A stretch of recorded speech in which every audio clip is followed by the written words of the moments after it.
아슬라무 알레이쿰 와라흐마툴라히 와바라카투. 반갑습니다, 여러분.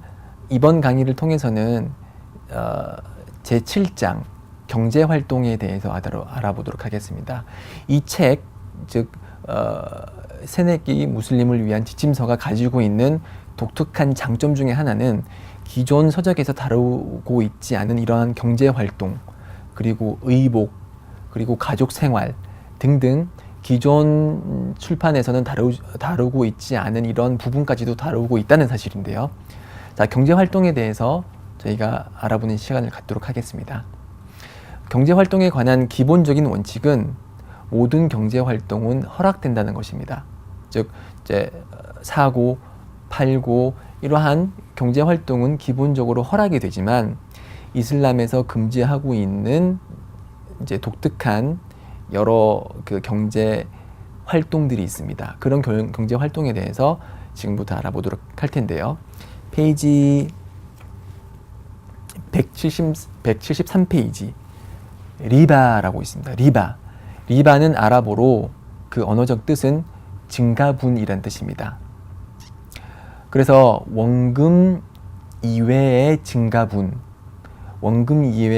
증가분을 리바라고 하고요.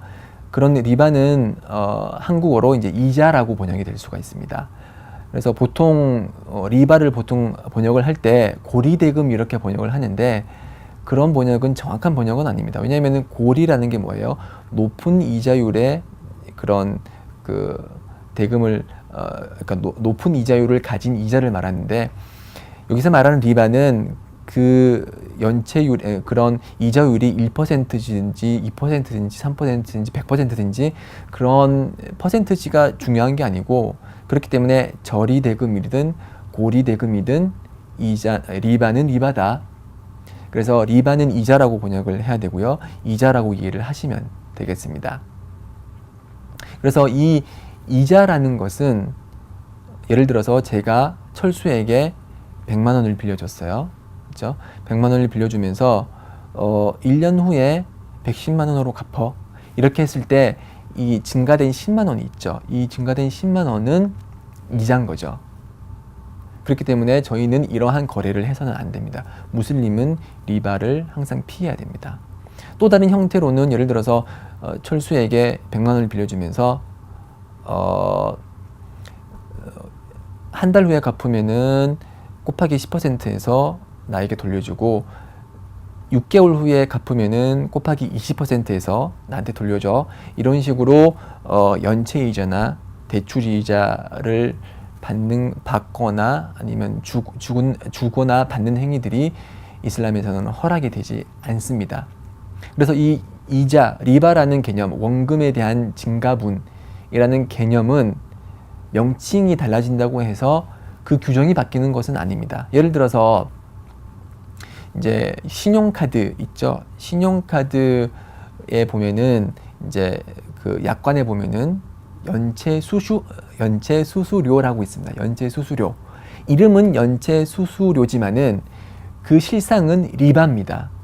즉 신용카드를 통해서 내가 얼마간의 돈을 빌렸는데 정해진 날짜에 갚지 못하면은 그 연체에 대한 수수료로 얼마간을 떼가겠다 라고 하는 거는, 그 실상은 뭐냐면은 내가 은행을 통해서 얼마를 빌렸는데 이날까지 갚지 않으면은 내가 돈을 더 증가해서 주겠다 라는 것이죠. 이 증가분은 리바이기 때문에 이슬람에서는 그런 그 신용카드를 가지고 경제행위를 하는 것이 허락이 되지 않습니다.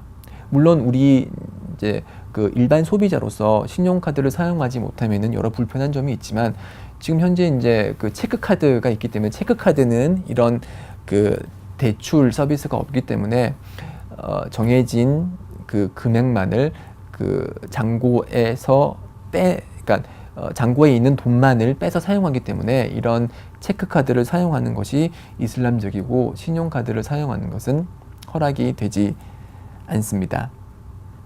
그리고 이제 또 주의해야 될 부분 중에 하나가 은행에서 나오는 이자 있죠. 그렇죠? 저희들이 은행에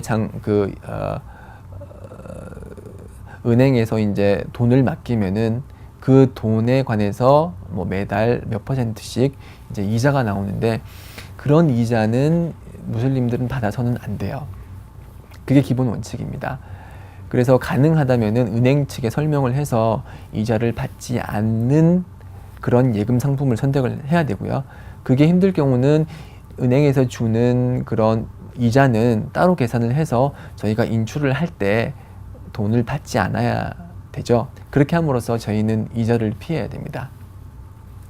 그렇다면 왜 이자가 금지됐냐? 왜 이자는 받아서는 안 되냐? 질문할 수 있겠죠. 이 책에서 이제 여러 가지 리바에 대한 설명이 나오는데 우선은 코란과 그리고 순나가 이자를 받지 말라라고 명령을 했기 때문에 저희는 따르는 겁니다. 그래서 코란에서 언급하기를 하나님께서 언급하시기를 그대들이 믿는 자라면은 리바를 포기해라 그렇게 말씀하시고 계십니다. 이 리바라는 것은 이슬람에만 있었던 그런 규정은 아니고요.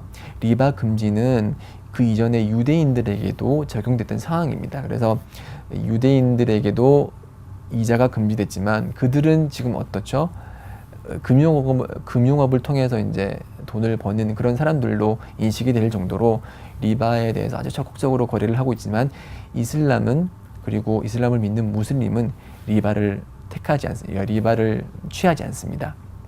리바를 통해서 이제 발생하는 여러 부정적인 상황들이 이제 174페이지에 나와 있습니다.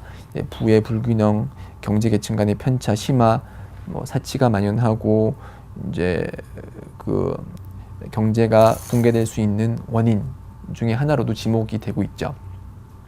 자, 이런 현세적인 그런 위험성뿐만이 아니라 내세적인 위험성이 저희 무슬림에게는 더 큽니다. 그래서 리바를 주는 사람이나 받는 사람이나 기록하는 사람이나 증언하는 사람 모두 똑같다고 있습니다. 그래서 저희들은 최대한 리바를 피하려고 해야 됩니다. 그래서 리바를 취하는 자에 대해서 꾸란에서 말씀하시기를 나는 즉 하나님은 리바에 대한 축복을 소멸했다 그렇게 말하고 있거든요. 그래서 저희들이 그런 이자 노름을 통해서 금융업을 통해서 아무리 많은 돈을 번다고 해도 그 돈에는 축복이 없고 오히려 심판의 날 심판의 대상이 되는 그런 경우가 있기 때문에 저희들은 리바를 취해서는 안 되고요. 그래서 이제 또 하디스에 보면은 이제 예언자께서 미어라저를 하신 그날 이제 심판을 받은 후에 이제 천국과 지옥의 양상을 보게 됐는데 그 이제 쭉 길거리 거닐면서 이제 자신 앞에 강이 있었어요. 한마디 그분 앞에 강이 있었는데 그 강은 피로 돼 있는 강이었고 그래서 그 둑과 둑 사이를 이제 수영하는 사람이 있었어요. 그 피로 된 강을 수영을 막 해요. 그래서 이제 이 언덕에서 다른 언덕으로 가서 그 다른 언덕에 도착하면은 거기에서 천사가 기다리고 있어요. 그래서 그 천사가 커다란 돌을 가지고 그 돌을 그 수영한 자의 입에 쳐박아 넣어요. 그래서 그렇게 해서 막 고통스럽게 고통을 받고 나서 다시 그 사람은 피로 범벅된 그 강을 지나가서 다른 또 둑에 들어가면은 거기에서 또 기다리고 있던 천사가 큰 돌을 들어서 그 자의 입에다가 처박아 넣어버리는 아주 고통스러운 그런 벌을 받고 있는 모습을 보았는데 그 모습을 보고서 무함마드께서 옆에 있는 천사에게 물었습니다. 이 자는 과연 어떤 일을 했길래 이렇게 엄청난 고통을 받고 있냐라고 질문을 하니까 저 자는 현세에서 리바를 다루고 리바를 취했던 자다 이렇게 답변을 했습니다. 그래서 물론 현세에서 리바를 취함으로써 저희가 경제적인 그런 이득을 볼 수 있지만 그 이득 때문에 그 조그만 이득 때문에 내세에서 받을 그런 고통을 감내해서는 안 되겠죠. 물론 지금 현 세대에서는 금융업이 발달을 했고 금융 서비스가 여기저기 도처에 널려 있기 때문에 리바를 완벽하게 피하는 것이 쉽지가 않다는 걸 잘 알고 있습니다. 그럼에도 불구하고 저희들은 리바를 항상 피하려고 최선의 노력을 다해야 되고요. 능력 밖의 일에 대해서는 하나님께서 말씀하시기를 라 유칼리풀라후 nafsan 일라 우사하. 즉 그분께서는 영혼이 가지고 있는 능력 이외의 것을 짐지우시지 않는다고 말씀하셨고, fattaqullaha mastata'tum. 그대들 능력껏 하나님을 두려워하라라고 말씀하셨듯이, 저희들은 이런 리바가 가지고 있는 막중함, 그런 위험성을 잘 알고 최대한 리바가 포함된 거래나 계약은 피해야 되겠습니다. 네, 여기까지가 리바에 관해서 제가 설명드릴 수 있는 부분이고요. 자, 다음 부분에는 이제 경제적 활동을 할 때 발생하는 불확실성과 무지라는 그런 속성에 대해서 알아보도록 하겠습니다. 계속 청취해 주시기 바랍니다. 살라무 알레이쿰 와 라흐마툴라히 와 바라카투.